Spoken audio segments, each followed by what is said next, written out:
বাংলাদেশ প্রতিদিন বলছে যে গ্রামীণ টেলিকম শুরু থেকে যে কর ফাঁকি দিয়েছে সেগুলো যোগ করলে এর পরিমাণ দাঁড়ায় প্রায় ১,০০০ কোটি টাকা। এই কর ফাঁকির হিসাব শুধু গ্রামীণ টেলিকমের ডক্টর ইউনূস নিয়ন্ত্রিত অন্যান্য কোম্পানি এবং যে প্রতিষ্ঠানগুলো রয়েছে এবং তার ব্যক্তিগত আয়করের ক্ষেত্রেও ব্যাপকভাবে কর ফাঁকির ঘটনা অনেকটা স্বাভাবিক। আসসালামু আলাইকুম।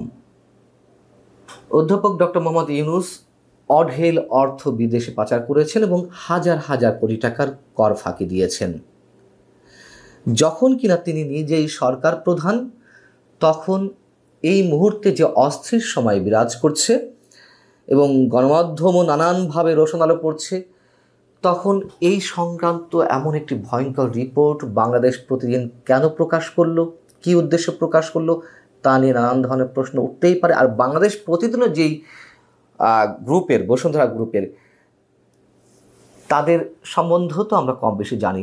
তবে যতই জানি না কেন, ডক্টর মোহাম্মদ ইউনূসের বিরুদ্ধে যে রিপোর্টটি প্রকাশিত হয়েছে এটিকে আমরা একেবারে উড়িয়ে দিতে পারি না। তার বিরুদ্ধে এ ধরনের অভিযোগ দীর্ঘদিনের এবং এ সংক্রান্ত একাধিক মামলা তো দায়ের হয়েছে, যদিও সবগুলো থেকে তিনি অব্যাহতি পেয়েছেন। সেই জায়গা থেকে যদি বলতে হয় যে 1997 সালে যখন গ্রামীণ টেলিকমের নামে একটি তিনি লাইসেন্স নিয়েছিলেন গ্রামীণ ফোনের, তখন তিনি শর্ত দিয়েছিলেন যে এই প্রতিষ্ঠান থেকে তিনি কোনোভাবেই লাভবান হবেন না এবং এর উদ্দেশ্য হচ্ছে গ্রামীণ জনগোষ্ঠীর দরিদ্র মানুষদেরকে স্বাবলম্বী করা, এবং সেই শর্তেই সরকার তাকে লাইসেন্স দিয়েছিল। কিন্তু ডক্টর মোহাম্মদ ইউনূস কী করলেন? শুধুমাত্র এর মাধ্যমে নিজের ভাগ্য পরিবর্তন করলেন এবং দেশের স্বার্থ জলাঞ্জলি দিয়ে বিদেশি প্রতিষ্ঠান নরওয়ে টেলিনরকে তিনি শেয়ার হোল্ডার হিসেবে নিলেন, অধিকাংশ শেয়ার তাদের কাছে হস্তান্তর করলেন। এখন এই যে রিপোর্টটি, সেই রিপোর্টে বলা হচ্ছে যে শুধুমাত্র গ্রামীণ টেলিকম থেকেই গত ২৬ বছরে ডক্টর মোহাম্মদ ইউনূস ১,০০০ কোটি টাকা কর ফাঁকি দিয়েছেন। বাংলাদেশ প্রতিদিন বলছে, আমি একটু হুবহু বলি যে সংশ্লিষ্ট সূত্রগুলো জানাচ্ছে ডক্টর ইউনূস দেশের অলাভজনক প্রতিষ্ঠান গ্রামীণ টেলিকম থেকে হাজার হাজার কোটি টাকা কয়েক হাত ঘুরে সামাজিক ব্যবসার নামে বিদেশে পাচার করেছেন। শ্রমিক কর্মচারীদের ন্যায্য অধিকার কেড়ে নেওয়ার জন্য আদালতে বিচারাধীন মামলার রায় নিজের পক্ষে নিতে বিচারক সহ দেশের গুরুত্বপূর্ণ ব্যক্তিদের ঘুষ দেওয়ার জন্য একটি দালাল চক্রের সঙ্গেও চুক্তি করেন। আর ডক্টর ইউনূসের এইসব অর্থ পাচার, দুর্নীতি ও অন্যান্য অপরাধমূলক কর্মকাণ্ড দালিলিকভাবে প্রমাণিত হয়েছে। এবার তার বিস্ময়কর কর ফাঁকির অপরাধের ঘটনা সবাইকে হতবাক করেছে। কর ফাঁকির ব্যাপকতা, গভীরতা ও অপরাধের অভিনবতা বিবেচনায় এটি বাংলাদেশের ইতিহাসের সবচেয়ে বড় কর ফাঁকির ঘটনা হিসেবে চিহ্নিত হয়ে থাকবে। এবং যেটি জানা যাচ্ছে যে গ্রামীণ টেলিকম বর্তমানে গ্রামীণ ফোনের 34.20% শেয়ারের অংশীদার, যার মাধ্যমে গ্রামীণ টেলিকম প্রতি বছর গ্রামীণ ফোন থেকে ১,০০০ কোটি টাকার উপরে ডিভিডেন্ড পায়, লভ্যাংশ হিসেবে যেটি পেয়ে থাকে। এবং যেটি কোম্পানি আইন রয়েছে, সেই কোম্পানি আইনের ২৮ ধারায় বলা হচ্ছে যে এই ধরনের অলাভজনক কোম্পানির কোনো ধরনের শেয়ার মূলধন নেই, কোনো ব্যক্তি মালিকানা নেই, আইন অনুযায়ী এর কোনো ডিভিডেন্ড অন্য কোনো ব্যক্তি বা প্রতিষ্ঠানে হস্তান্তরের সুযোগ নেই। অথচ ডক্টর মোহাম্মদ ইউনূস প্রতি বছর গ্রামীণ টেলিকমের ১,০০০ কোটি টাকার উপরে ডিভিডেন্ড সম্পূর্ণ বেআইনিভাবে কয়েক হাত ঘুরিয়ে সামাজিক ব্যবসার নামে বিদেশে পাচার করে আত্মসাৎ করেছেন।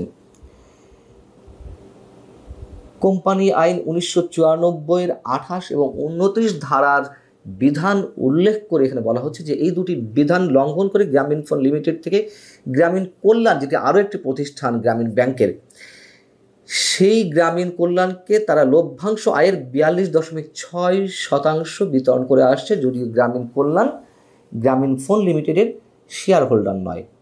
এটা তো সব গ্রামীণ ব্যাংকের অঙ্গ প্রতিষ্ঠান, এমনটাই বলা যেতে পারে।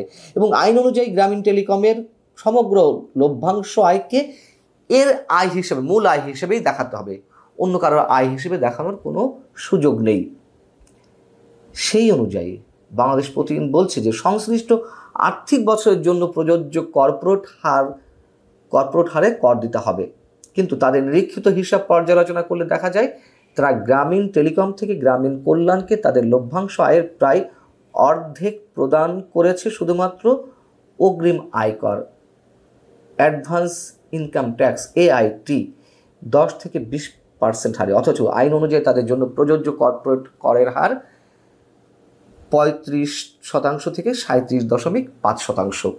এই যে দুটোর মধ্যে গ্যাপ, যে কর্পোরেট রেট এবং ডিভিডেন্ড ট্যাক্সের যে পার্থক্য, সেখান থেকে যে কর ফাঁকি প্রায় 20% বা 15% যাই বলি না কেন আমরা, সেখান থেকেই এই কর ফাঁকির বিষয়টি সহজেই চোখে পড়ে।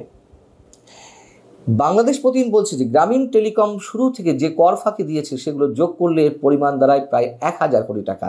এই কর ফাঁকির হিসাব শুধু গ্রামীণ টেলিকমের, ডক্টর ইউনূস নিয়ন্ত্রিত অন্যান্য কোম্পানি এবং যে প্রতিষ্ঠানগুলো রয়েছে এবং তার ব্যক্তিগত আয়করের ক্ষেত্রেও ব্যাপকভাবে কর ফাঁকির ঘটনা অনেকটা স্বাভাবিক নিয়মের মতোই বহু বছর ধরে ঘটছে।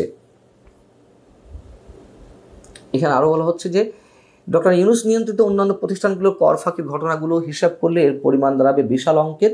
গ্রামীণ টেলিকমের 26 বছরের যে কার্যক্রম, সেই 26 বছরের কার্যক্রমে হিসাব ধরলে প্রায় 1000 কোটি টাকার কর ফাঁকি দেওয়া হয়েছে।